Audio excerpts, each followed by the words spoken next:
sí es un mes en el que vamos a estar hablando las mujeres, pero no vamos a estar hablando solo para las mujeres. Eso es muy importante, estamos hablando para toda la comunidad y la idea es que podamos en realidad sentir que arrancamos con un mes en el que queremos ser parte del cambio positivo, parte de lo que el Señor tiene para su comunidad que nos incluye a nosotros. De hecho, eso es lo más lindo que usted cuando está leyendo el Antiguo Testamento y pasa al Nuevo Testamento, nota, las mujeres nos volvemos protagonistas. La nueva iglesia tiene las mujeres sentadas a la par unos de otros, así como estamos nosotros ahora. Pero eso es lo más hermoso que tiene cuando uno empieza a leer la palabra y se da cuenta que es lo que más se ve, es que no empezamos a ser figuras de excepción dentro de la historia, sino que empezamos a ser parte integral de la nueva iglesia de Jesús. ¿Qué es la razón por la que queremos hablar de esto? Cuando se vienen todas estas celebraciones, hay otra en noviembre por ahí, pero cuando aparecen dicen, ay, ¿por qué hay que hacer un Día de la Mujer? ¿Por qué necesitamos un Día de la Mujer? Si ya las mujeres y los hombres somos iguales. Ya podemos salir a trabajar igual, ya podemos estudiar igual, ya conducimos carro igual, ¿verdad? Es lo mismo, ya no hay que hacer una diferencia entre unas cosas y otras. No, no es lo mismo ser mujer. Realmente en el día a día nosotros podemos ver cómo se nos trata diferente, cómo se nos atiende diferente, cómo nuestra condición hace que no tengamos las mismas posibilidades que tendrían en las mismas circunstancias otras personas. Vamos a ver si me da la habilidad para poner esto desde aquí. País. ¿Te quieres poner conmigo?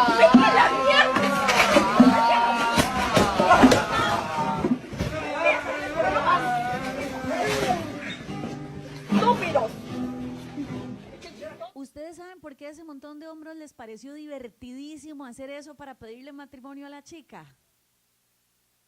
¿Sabe por qué les pareció divertidísimo? Porque no saben que es un miedo real de todas las mujeres. Nosotras hemos sentido el terror de suponer que no vamos a llegar a la casa. Es real, es honesto.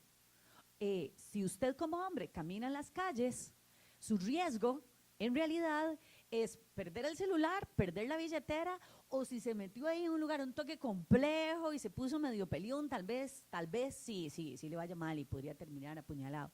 No, es que el riesgo de que nosotras terminemos violadas y tiradas por ahí, vivas o muertas, es altísimo. Por cada mujer que usted sabe que aparece muerta, multiplique ese número por 100 y tiene más o menos una cercanía de cuántas han sido violadas o maltratadas solo por su condición de mujer. Por 100. Esa es la realidad. Hace muchos años yo estaba haciendo una entrevista para un curso de instituciones, la universidad. Yo voy y me he visto lo más divina posible porque iba a ver al ex canciller de la República, Rafa Chinchilla. Voy con mi compañero de trabajo, nos sentamos a entrevistar al ex canciller. Una entrevista preciosa, luego había que digitarla y pasarla. Y cuando yo le digo a él, ¿dónde vivís? Me dice en San José Centro, yo soy de Alajuela. Le digo, lleguemos al centro y en tu casa digitamos la entrevista. Él me vuelve a ver de arriba abajo y me dice, ay, usted así no se meta en mi casa, que si se mete así, no sale igual. ¿Qué carajos me acaba de decir ese caballero?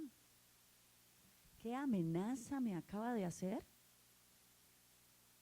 Es mi compañero de trabajo, estábamos haciendo un trabajo y resulta que yo me estaba poniendo en riesgo solo por querer terminar el trabajo en la casa de él. Estoy contando las historias bonitas, pero la gente de mi edad y para abajo, todas sabemos lo que es caminar por la calle y que usted termine toqueteada por todo lado solo porque les dio la gana. Ni qué decir cuando te parquean carros y corra, que usted no sabe si va a ser la que va a salir luego en los periódicos. No es lo mismo. Estamos en el 2025 y solo por nuestra condición de mujer, el chistito ese podía ser real. Esta pobre chica realmente podría haber sido violada y matada, porque eso es lo que nos está pasando aquí en Costa Rica. Aunque los números sean más alarmantes en otros lugares, Esa es nuestra realidad aquí en Costa Rica. Entonces, en el mes de marzo, yo quiero empezar por un principio fundamental. Todos y todas, y todas, cualquier persona en este lugar, debe entender que de verdad necesitamos apoyar a los movimientos feministas. Porque si las de hoy a usted no lo representan, le recuerdo que las de hace 10, 20, 50 o 100 años son las responsables de que nosotras podamos votar, podamos trabajar, podamos tener cargos públicos. Según la Real Academia Española, que en definitivamente no es la que cree la igualdad real, no es ese real, ¿verdad? Son un montón de viejillos blancos que créanme que son cero woke, cero feministas, cero de avanza, cero, ¿verdad? Ellos definen el feminismo como una doctrina que defiende la igualdad de derechos entre hombres y mujeres, igualdad para ellos y para ellas, y al movimiento social y político que promueve esta igualdad. Yo creo que nosotros, como una iglesia que es un refugio, que ofrece un lugar seguro para todas las personas, tenemos que aliarnos a esta situación de poder ofrecerle a todas las personas igualdad de derechos. Es muy importante que estemos atentos a lo que queremos hacer. Y sí, en efecto, en este momento este refugio nos está prestando un megáfono para que seamos capaces de decirle a todo el mundo que la palabra de Dios también es para nosotras. Que desde siempre un mensaje de salvación también para nosotras. Y que de hecho, si usted la revisa bien y la ve con ojos de mujer y hace el estudio revisando dónde nosotras somos presentes a lo largo de la historia, podemos reconocer que Dios se ha manifestado paulatinamente porque necesitaba que el mensaje sobreviviera en medio de una historia machista patriarcal, pero que Él siempre nos amó, nos cuidó y quiso las mismas bendiciones para nosotras que las que dejó muy plasmadas para los varones. Eso es lo que nosotras necesitamos tener claras. Ahora, claro, cuando yo me estoy imaginando de qué les voy a hablar, ustedes no saben todo lo que se me ocurría, ¿verdad? Yo decía, hay tanto que hablarles, tanto que decirles sobre este tema.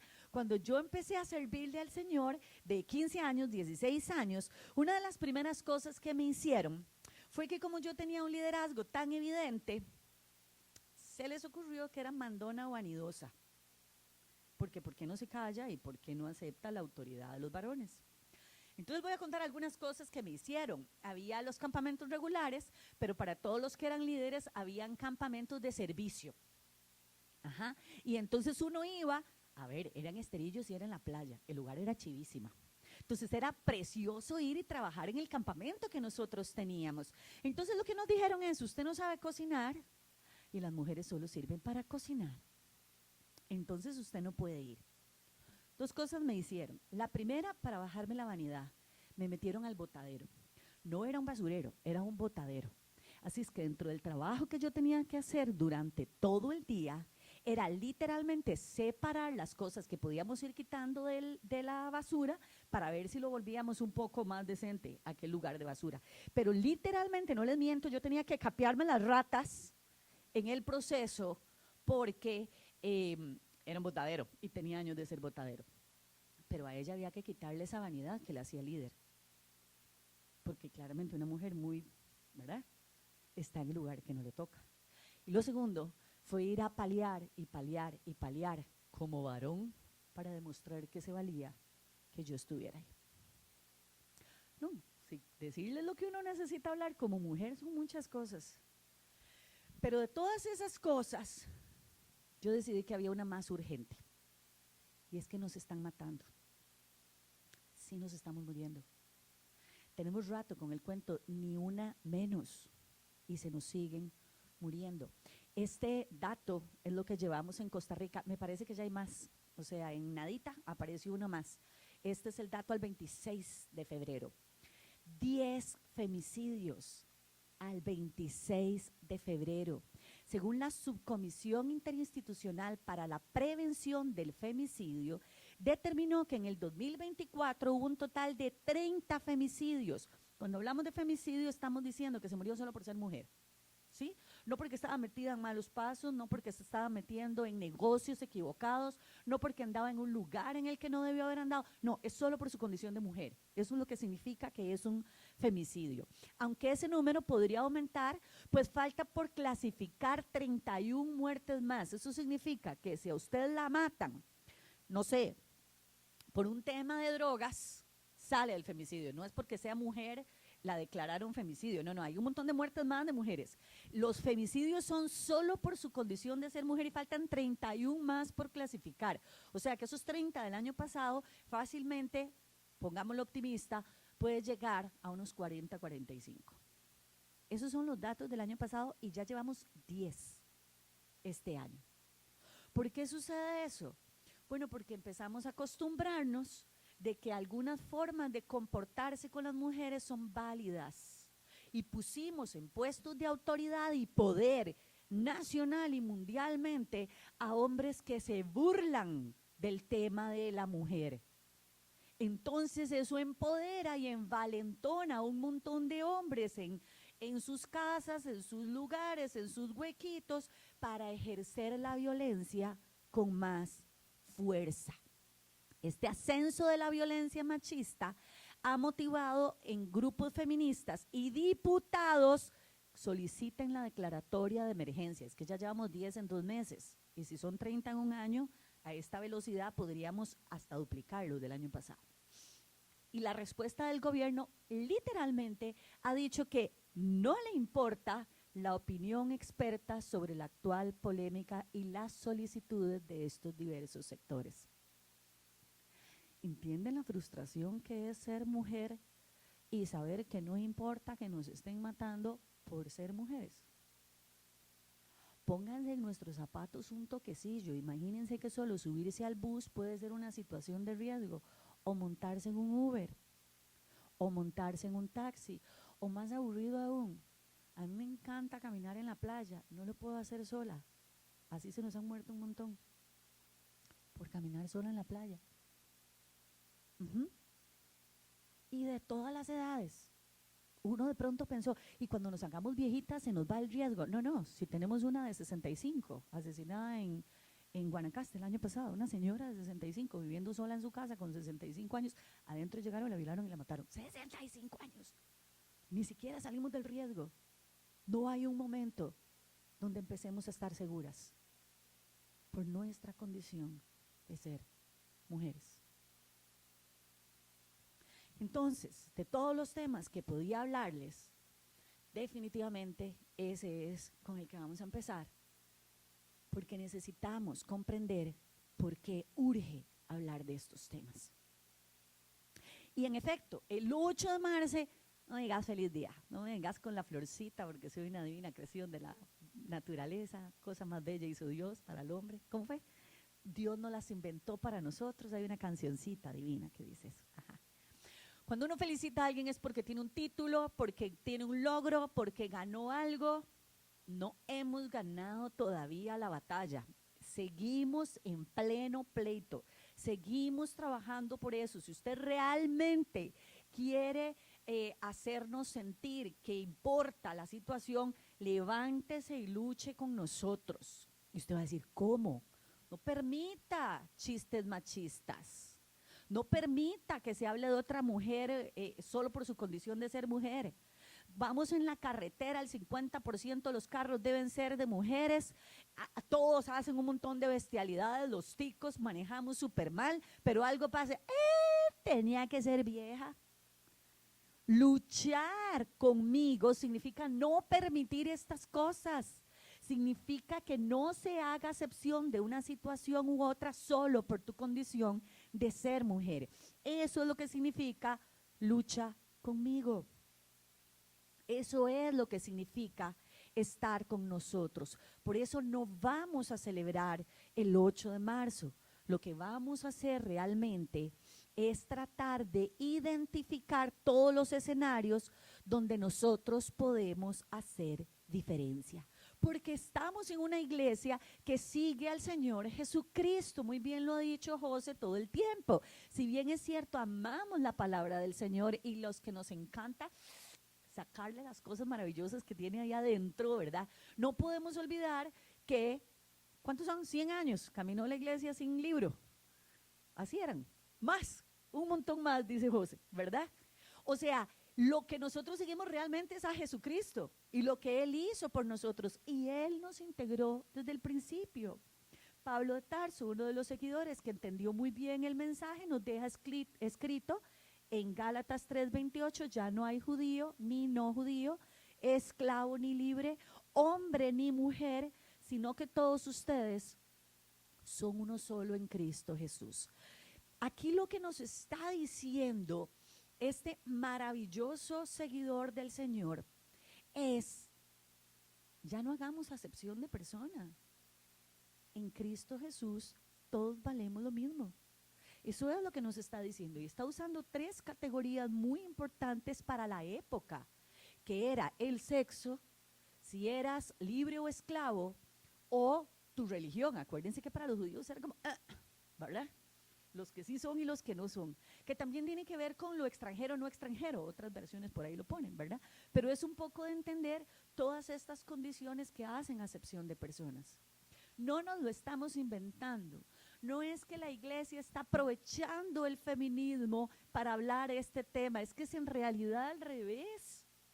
En realidad es que si usted revisa la historia de la iglesia, es la iglesia de Jesucristo la que ha ido adelante en todas las conquistas de derechos humanos, en todas.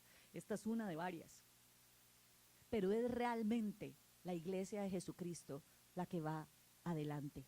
Y nos corresponde a nosotros levantar este estandarte de defensa de que no vamos a hacer acepción de personas.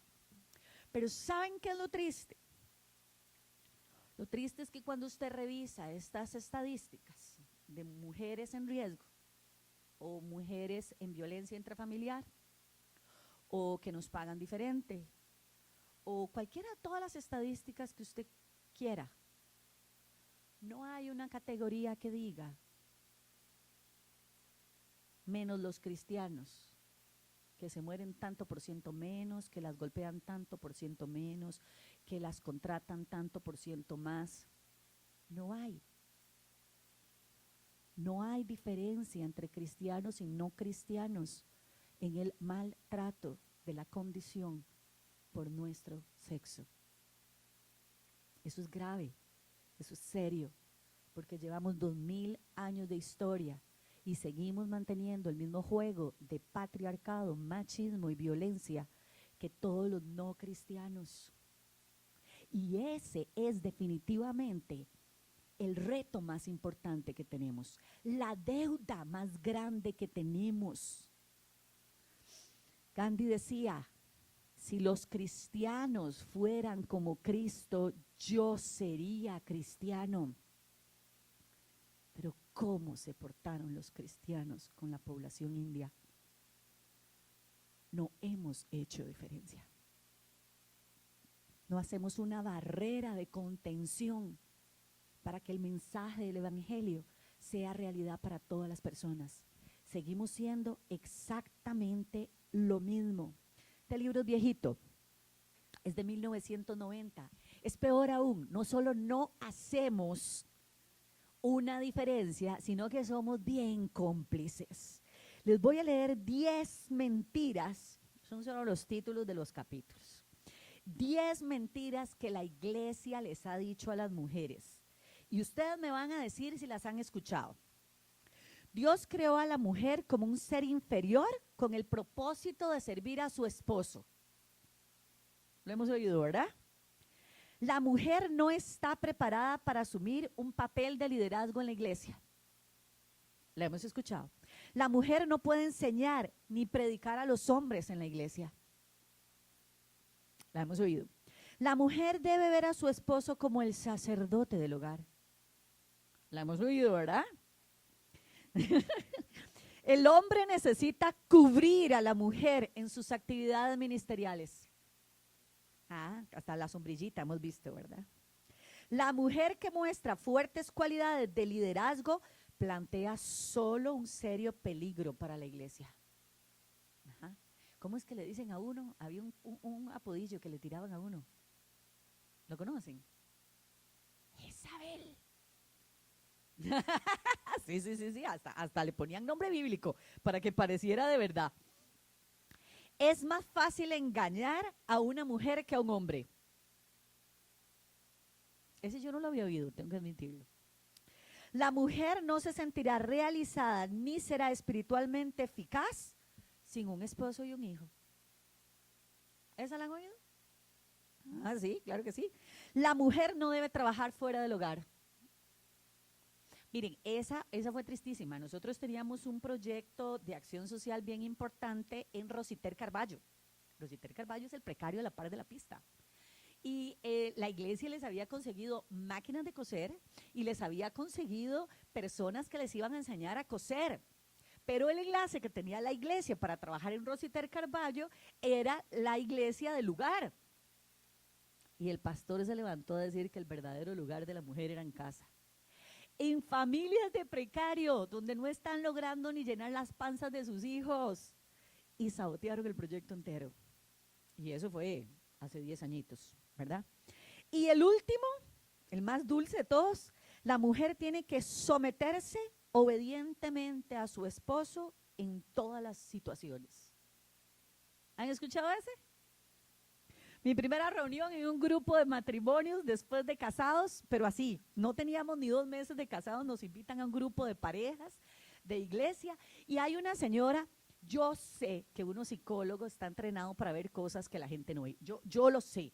Pero yo siento que era muy obvio. Esa señora estaba sentada y levantó la mano como con un miedo, sintiendo que al fin tenía un lugar donde podía realmente preguntar. Y dijo, ¿qué pasa cuando él y yo no estamos de acuerdo en algo? Le dijo al charlista que habían llevado. Por dicha no me acuerdo quién es. Y el caballero dijo, mire, es que uno se siente y discute tu posición y la de él. Ya hemos hecho eso. Bueno, en caso de dudas, él es el cabeza de hogar. Ustedes no tienen idea las tripas revueltas de Carolina. Yo este cabrón podría estársela sopapeando en la casa. O sea, Señor Jesucristo no se está dando cuenta. Ella solo bajó la mirada y ustedes debieron haber visto la sonrisa de perverso del marido de esa mujer. Yo decía, ¿cómo la iglesia? Y les cuento casos bonitos porque no los quiero espantar. Yo sé que cuando uno da un mensaje demasiado, ¿verdad? Uno lo bloquea por negación y no lo dice. Pero, a ver, nosotros conocemos casos de pastores que el marido les pega y la recomendación del pastor es ore más por él. O sea, no solo te pega, sino que además es tu culpa por no orar lo suficiente. Esa es su cruz, esa está más grave, pero de la cruz vamos a hablar, no crea. De todas las mentiras, elijo debatir que debemos someternos al específico de no más violencia. Vamos a quedarnos aquí por hoy. De todo lo que vamos a hablar, vamos a quedarnos de aquí por hoy. ¿Cuál es la diferencia entre igualdad y equidad? Sorry el inglés, pero la imagen era más bonita en inglés, ¿verdad? Cuando hablamos de igualdad y todo el mundo dice tenemos que tratarlos a todos igual, como no somos todos igual, lo que sucede es que no tenemos las mismas oportunidades. La equidad es más bien empatemos las circunstancias para que todos estemos en las mismas condiciones. Esta es la situación por la que existen cosas concretas como la ley de igualdad real o toda la ley de protección en la violencia intrafamiliar y que la gente brinca así de este alto porque dicen, pero si es la mujer la que le pega al hombre. Vamos a ir en orden. Estadísticamente pasa muy poco. Pasa, no vamos a decir que no pasa. Pero es que no es lo mismo el cuadro tal cual, porque la violencia del hombre a la mujer es sumamente de riesgo. O sea, la posibilidad de que una mujer termine muerta a patadas por su esposo es muy alta. No sucede igual a la inversa. La situación de la violencia de las mujeres a los hombres dentro de las relaciones de pareja se parece mucho a una mamá con un carajillo.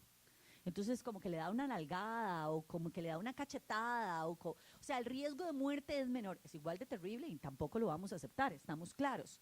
Pero las leyes se crearon para facilitar la velocidad de procesamiento porque se nos estaban muriendo. Entonces usted llega al Poder Judicial, a cualquier corte en este país y dice lo que está sucediendo, ahí hay un trámite rápido, porque necesitamos apurarnos, porque si además el galán se dio cuenta que usted fue a poner la denuncia, se puede morir hoy. Entonces por eso se hacen este tipo de leyes.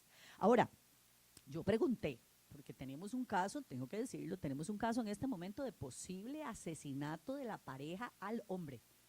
Primera vez yo diría, pucha, si se concreta es el primero que conocemos en la historia del país. Hay uno. Entonces yo inmediatamente pregunté, eso va a ser un escándalo, dije yo, ¿y cómo va a suceder con la pena? Y entonces mi hijo me explicó, me dice, no se preocupe, la pena es exactamente la misma que en el femicidio. Cuando él la mata a ella o la pareja lo mata a él, el agravante particular es exactamente el mismo. O sea, no va a canear ni 6 meses menos que si hubiera sido al revés. El trámite rápido de la ley es sencillamente para protegerlas. Eso debemos dejarlo muy claro, porque una de las cosas que tenemos que aprender a hacer nosotros es a levantar la voz.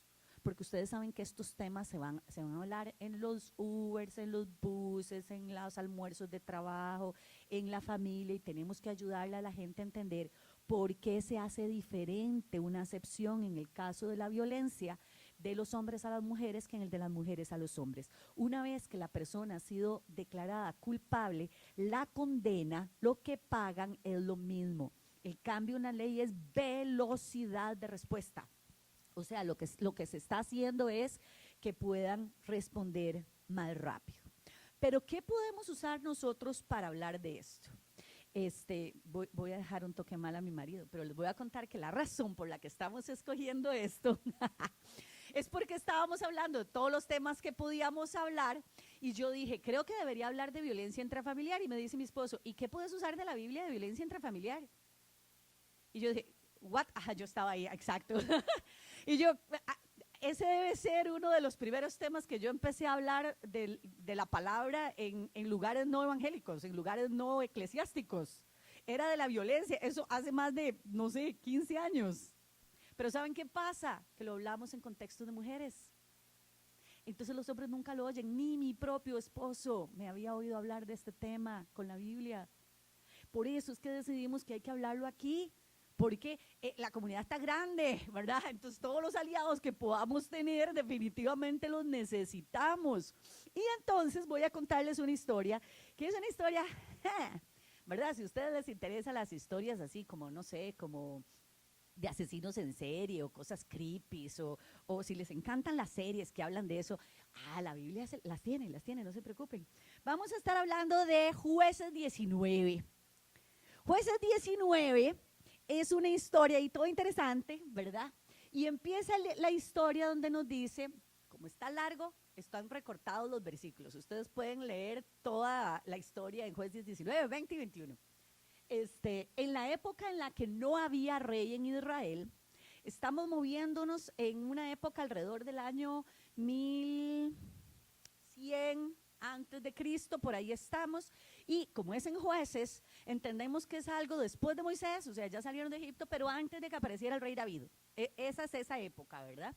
Y los jueces lo que significa es que había una persona que tenía una autoridad importante y era el que ejercía mayor poder, pero hubieron momentos en que no había ninguno, ¿verdad? En que ni Débora, ni Sansón, ni ninguno de los importantes, no había ninguno.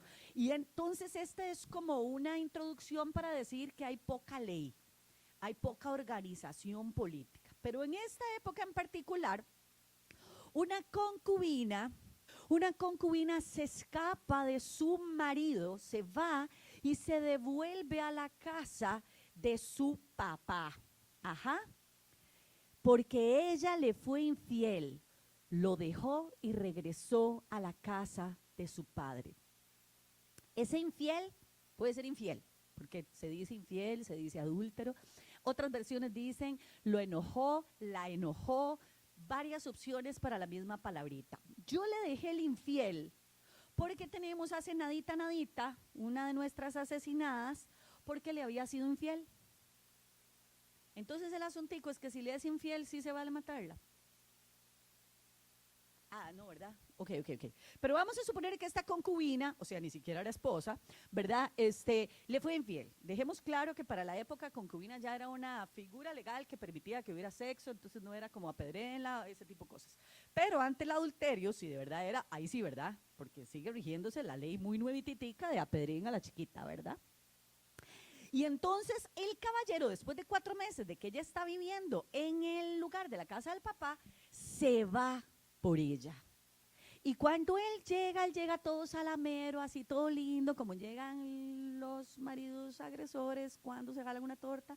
Ay, amor, perdón, aquí estoy, vengo por vos, corazón. Intentémoslo de nuevo, vida mía, hagamos el asunto. Ella lo deja pasar a la casa de su propio padre, quien se alegró mucho de verlo. El papá dijo, ay, ya se van a contentar. Qué alegría, qué maravilla, pasemos a este muchacho, a este lugar, ¿verdad? Porque recordemos de alguna manera, esto es muy importante, que en la época, si usted no casaba a la hija, ahora tenía una dependiente de por vida, porque ella no puede trabajar ni valerse por sí misma. ¿Alguien ha visto alguna vez Orgullo y Prejuicio? Hay una personaje en particular, Charlotte, ¿verdad? Que era viejititica, tenía 27 años. Y por eso se tuvo que casar con el más babositico que estaba en el lugar, porque si no ya era una carga para su padre. O sea, si en el, ¿qué año es Orgullo y Prejuicio? Siglo XVIII. Si en el siglo XVIII una mujer era una carga para su familia, imagínense aquí en el año 2000 antes de Cristo, ¿verdad? Entonces, claro, para el padre es un negocio. Me voy a deshacer de esta nena para pasársela a este caballero. Pero vamos a decir algo. Estamos diciendo que estos jueces, pero es después de Deuteronomio. Ya había ley, correcto. En Deuteronomio 24:1, si un hombre se casa con una mujer, pero luego deja de quererla por haber encontrado en ella algo indecoroso, lo que sea que signifique es infiel, que pudo haber sido adulterio, que pudo haber sido que lo enojó, que pudo haber sido que no le hizo caso, que fue infiel de alguna manera de este tipo, solo podrá despedirla si le entrega un certificado de divorcio. By the way, si se lo entregara, se puede volver a casar. Quiero que sepan. Esta ley ya estaba antes. Para que no digamos, ay, es que no había ley. No, sí había ley. Sí había una ley como soltar a la chiquita, ¿verdad? Y resulta que entonces el papá, quién sabe qué interacción vio entre la hija y el caballero en cuestión, que ya después no quería que se llevara a la hija. Y entonces cada vez que se iban a ir le decía, no, pero quédate un día más, por favor, come aquí, le daba comidita y le daba alcohol. No, pero quédate otro día más, que no, que ya me voy. No, pero otro día más. Al 5.º día madrugó para irse y el padre le volvió a decir, repone fuerzas, espera hasta la tarde, así que los dos comieron juntos. Vean al papá con una súper débil defensa de la situación de la hija. Pasamos de estar muy contento a decir, algo está pasando, mejor que no se la lleve, pero no logra defender a su hija. Que podía, pídale la carta y déjemela. Pero no, hay una violencia que no solo es personal, sino que es institucional. Entre los hombres se cobijaban para hacer daño a las mujeres. No le hizo caso. Al 6.º día el caballero se va y se la lleva tardísimo, ¿verdad? Y van caminando en el desierto, que realmente era una situación peligrosa, van llegando a algún lugar y entonces uno de los siervos que andaba con él le dijo, pero vámonos a este pueblo, no pasemos la noche ahí. Y su amo respondió, no nos desviaremos para entrar en una ciudad extranjera cuyo pueblo no sea israelita. Seguiremos hasta Gibea. Quise detenerme en este versículo porque quiero que vean que los varones del Señor siempre respetan la ley al pie de la letra. Y andar en pueblos que no eran judíos no era respetable para la condición de un judío que se respeta, ¿verdad? Siempre pasa.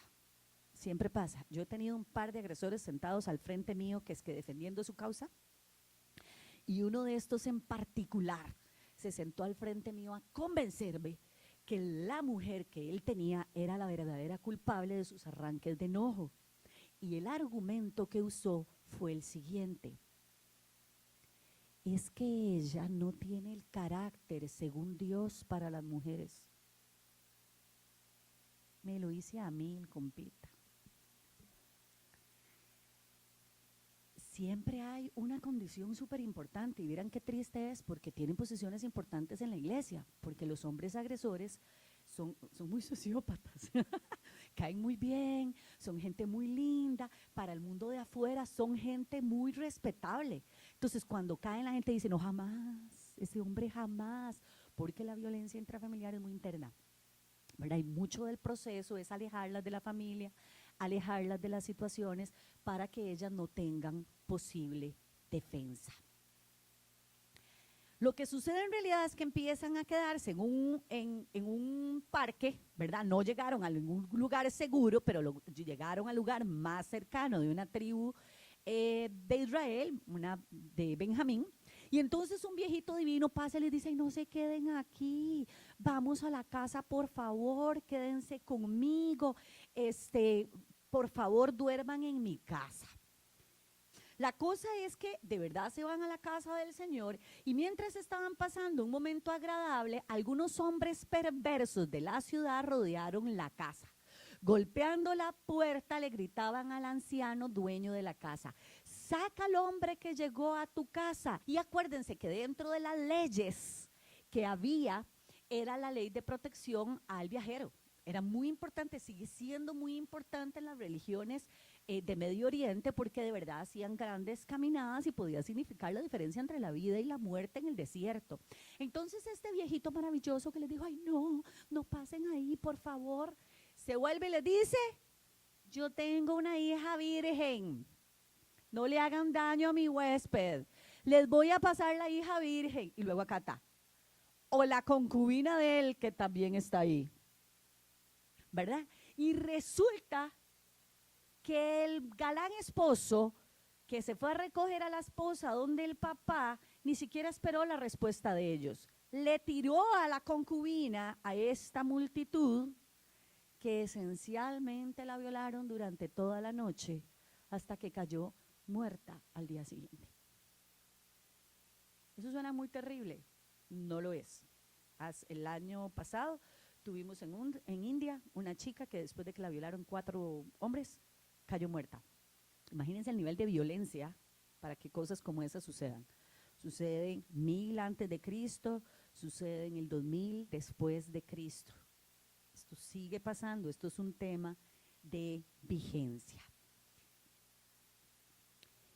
Cuando ya había pasado todo esto, entonces, el esposo sale para irse a seguir su camino, ¿verdad? Se la encuentra ahí en la entrada y le dice, levántate, vámonos. Pero como no obtuvo respuesta, está muerta. Entonces el hombre la puso sobre el asno y partió hacia su casa. ¿Cuánto amor había por esta mujer que fue a recoger? Que primero la suelta de esta manera y luego dice, estará mal, voy a cuidarla. No hubo ni eso. Es muy importante que nosotros entendamos que aquí no hay amor. No hay una intención real de cuidar a la persona. Es una propiedad, lo mismo que el asno, lo mismo que el siervo. Eso es lo que está sucediendo. Y si ustedes escuchan a las personas en violencia intrafamiliar hablando, ustedes lo oyen en el mismo, es mi esposa, tiene que hacer lo que yo digo, es mi mujer. Es una situación de propiedad lo que está sucediendo ahí. Y el caballero, para terminar de hacerla adivino, cuando llega a su casa, toma un cuchillo, la descuartiza en 12 pedazos, después de lo cual distribuyó los 12 pedazos por todas las regiones de Israel. Ah, no, cosito, ¿verdad? Qué dicha, un pedazo para cada tribu de Israel. Y viene la frase célebre, todo el que veía esto, dícese del pedazo que les tocó en su entrada de la tribu, nunca se ha visto ni se ha hecho semejante cosa desde el día que los israelitas salieron de la tierra de Egipto. Piensen en esto, considérenlo y díganos qué hacer. Estoy contando con que no conocen la historia. Y les pregunto a ustedes, piensen en esto, considérenlo y díganos qué hacer. ¿Qué se les ocurre? ¿Qué tenemos que hacer? No se vale, Javier, no nos haga spoiler. ¿Qué se les ocurre que debemos hacer? ¿Ah? Castigar. ¿A quién? Castigar al esposo, dicen por aquí. ¿Qué más?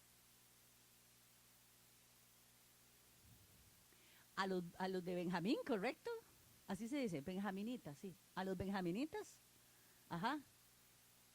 A los que la mataron. Ujú. Ay, no, pero vean la cosa tan divina que se les ocurrió a estos caballeros.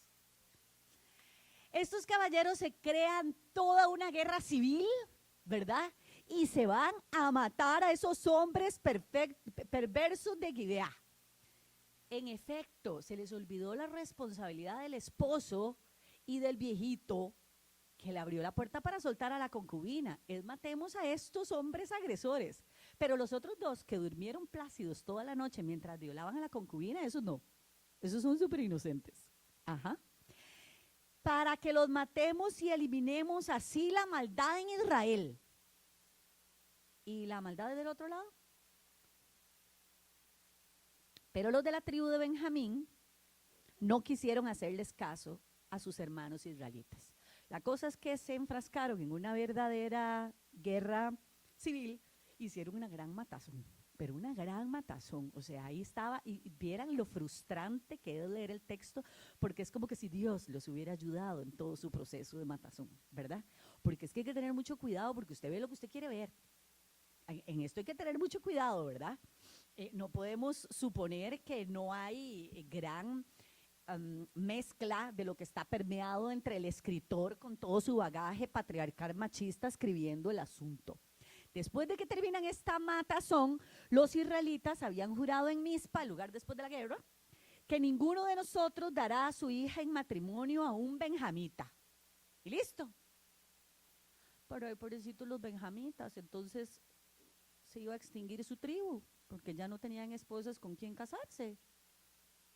¿Qué iban a hacer ahora? Entonces los de Benjamín encontraron ir a ver quiénes no habían estado en la guerra de Mizpa.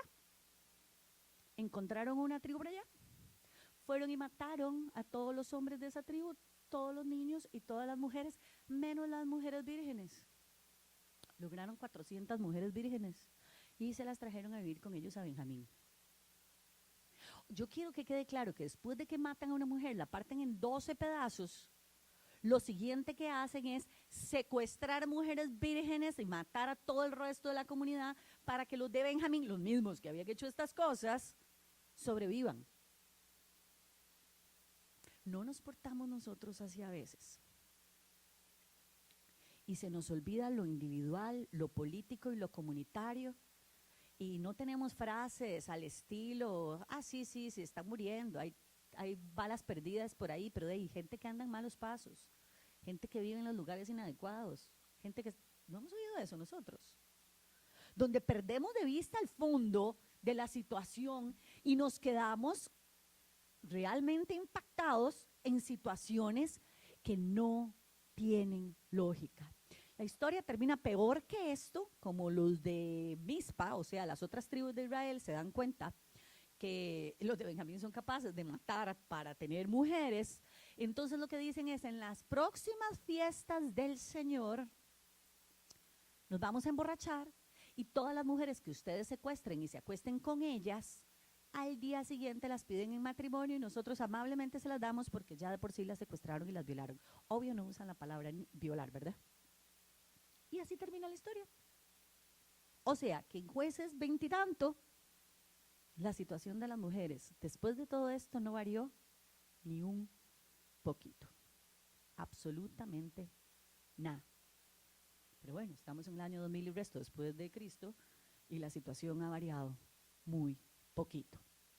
Esta historia me encanta verla porque nos vuelve a identificar todo el ciclo de la violencia. Yo espero que ninguna de ustedes esté en este momento pasando una situación como esta, pero me encantaría que la puedan identificar igual por si están viendo a alguien dentro de este proceso. Y si sí, por favor busque ayuda lo antes posible. El ciclo de la violencia empieza así, la luna de miel. Me encantás, sos lo máximo, te quiero, voy por vos. Es un periodo de romance, pareciera que todo está bien en la relación Es un ciclo, significa que pasa muchas veces a lo largo de la historia. Aquí en la historia lo podemos ver cuando él llega a la casa del padre con palabras halameras para ella.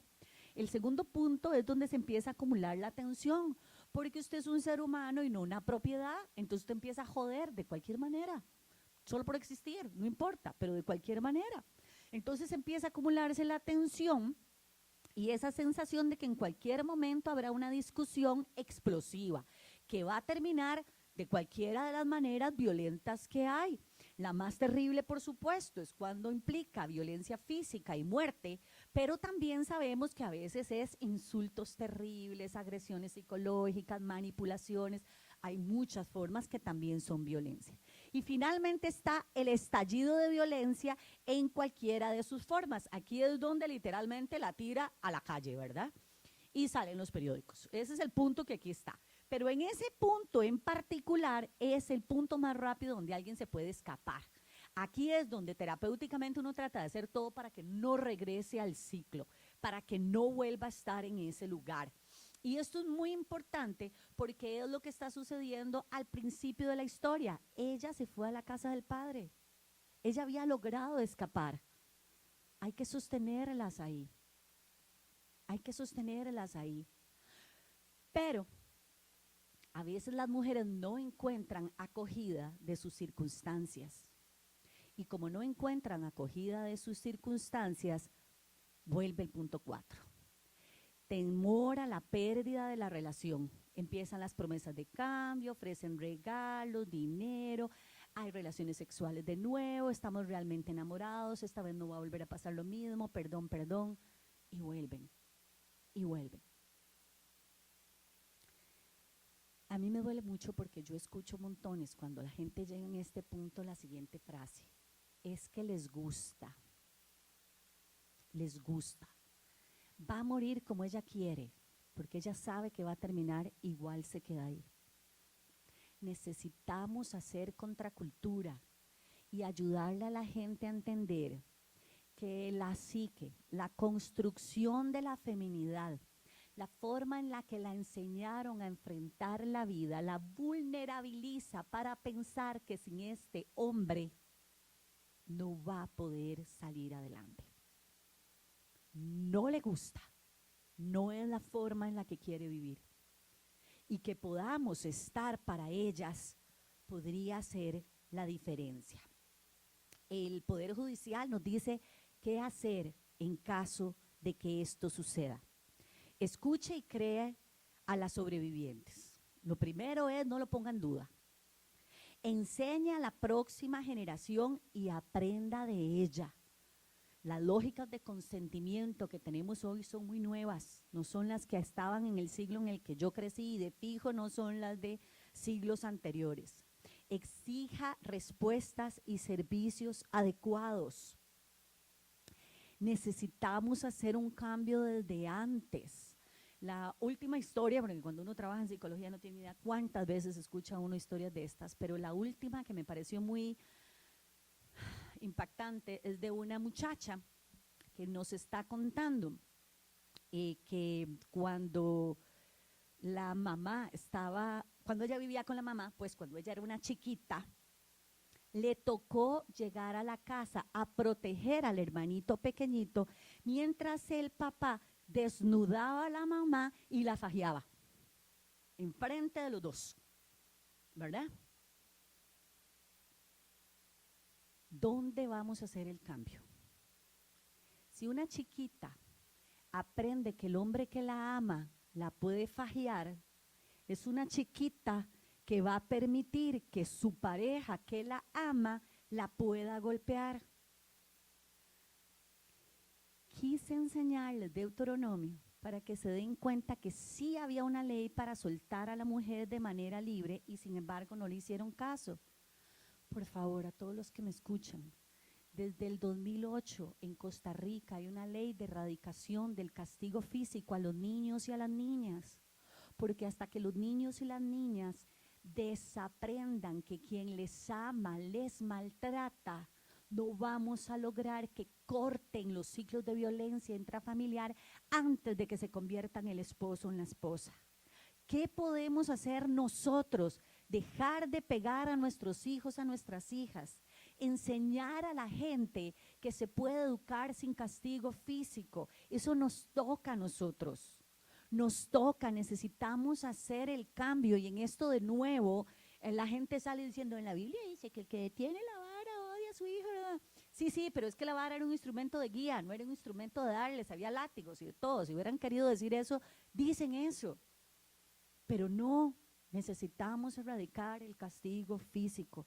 Ahora, si eso no le sirve, científicamente está demostrado. Usted puede tener chiquitos que se portan bien, a los que les pegan, chiquitos que se portan mal, a los que les pegan, chiquitos que se portan bien, a los que nunca les han pegado, chiquitos que se portan mal, a los que nunca les han pegado. El castigo físico no es un factor determinante en la obediencia de los hijos y las hijas. O sea, no solo no sirve, sino que además hace daño y los vulnerabiliza para que luego puedan ser parte de relaciones de agresión y violencia. Esto es lo que podemos hacer nosotros diferente. Comprende qué es el consentimiento. Comprende qué es el consentimiento. Conoce los indicios del maltrato y aprende cómo pueden ayudar. Cuando usted habla con las mujeres, con frecuencia le dicen, yo sé que él es malcriado, violento, o que me tira la mano, o que pelea, o que me agrede, pero es que yo soy igual.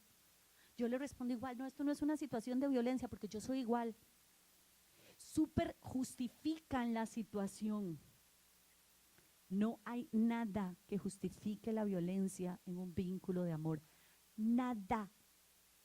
Y en los escenarios de noviazgo, yo se los digo, cuando a mí me llegan a buscar a terapia de pareja y me dicen, son novios, yo les digo, vea, si usted quiere gastar la plata, venga. Pero si son novios, lo que significa es que si ocupan terapia es no se casen, lleguen hasta aquí. El noviazgo es la relación para saber si funcionamos o no funcionamos. Si no funcionamos, chao, lleguen hasta aquí. Si en el noviazgo aparece cualquiera de estas cosas, no, salga corriendo de ahí. Ninguna situación de maltrato. Inicie conversaciones, ayude a la gente a replantear la forma de pensar. Pero quiero hacer principal énfasis al tema del consentimiento, porque ustedes no tienen idea de la cantidad de mujeres violadas que hay. O sea, uno las ve y dice, jamás se me hubiera ocurrido, jamás se me hubiera ocurrido, jamás, porque son situaciones privadas y en silencio. No las cuentan, no las dicen. Algunas incluso van a juicio y pierden los juicios. Ustedes deberían ver por las razones que los pierden. Para mí es muy importante entender el tema del consentimiento. No es no. Ajá. No le hagan caso a cancioncitas tontas donde dicen a situaciones al estilo, decime que no, sugiriéndome un sí, ¿verdad? Porque si me decís sí, me aburrí, sí me voy. Mejor decime no, pero que yo quiera seguir insistiéndote. No, no, no, no, no es no. Sí es sí. Pero quiero añadir algo que tal vez necesitamos enseñar a nuestros hijos, a nuestras hijas, a los adolescentes. Hablemos esto. Sí es no si hay alcohol o drogas. Sí es no si hay alcohol o drogas. Y silencio es no. Necesitamos dar ese paso extra, porque montones de chicas deciden dejarse violar, porque poner resistencia las pone en riesgo de morir en su disco duro, en su cabeza, cuando están debajo de alcohol o de drogas.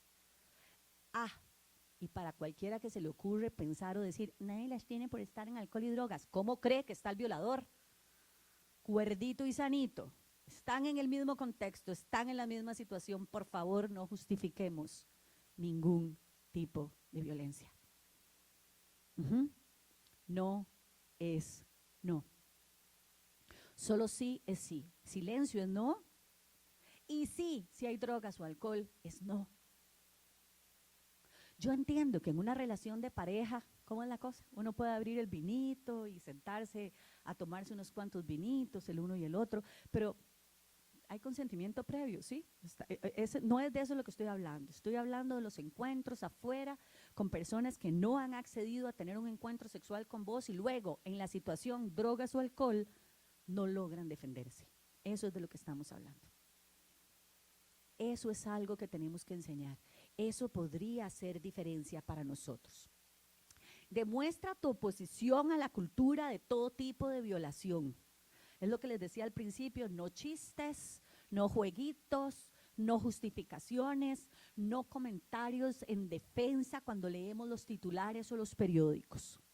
También se pueden hacer donaciones a organizaciones de mujeres, todo eso es Poder Judicial Costa Rica.